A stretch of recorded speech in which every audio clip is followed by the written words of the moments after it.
Second Corinthians 2, I'm paraphrasing in verse 15, 16, or 17, somewhere in there. It talks about how we have an aroma with our walk to God. I'm paraphrasing, right? And it says it's an aroma that smells really bad, like death to those who are perishing, and smells good. It's life-giving to those that are not perishing. So the question when I posted that is, do you smell dreadful? And that's like a weird concept, right? But do you smell dreadful? Those people we're trying to reach. And there's lots of people on here.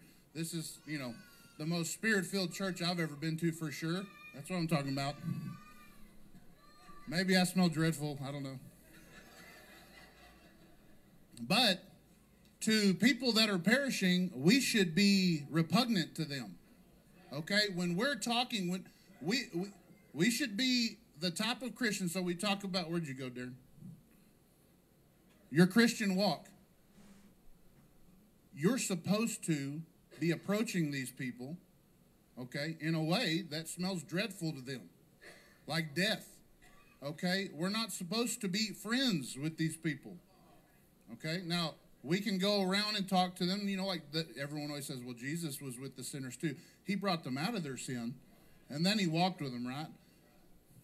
But I never really caught it this way till I read that. And I read it in the NLT. Don't make fun of me, right? I always cross-reference King James. I'm a King James guy. But it doesn't hurt anyway. But in the King James, it says they smell like death upon death. But in the NLT, it says dreadful, dreary, death, all that stuff. Do you smell like death to those people that you are working with at work, that you go to church with, that you are at school? Whatever you're doing in your walk, or when you're approaching people, one, do you even talk about it? Do you smell it all?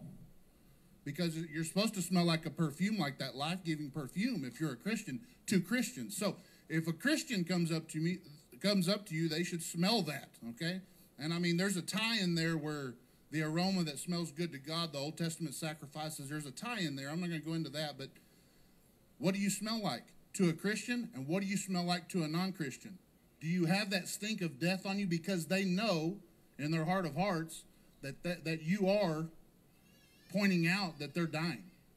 You know what I'm saying? So that's what's on my heart. It kind of ties in with stuff we've talked about. We ended with the church of Laodicea, the lukewarm church. You can't be lukewarm. You either smell good or not. Okay? So are you helping to save people? And if you are, you should smell dreadful to those people.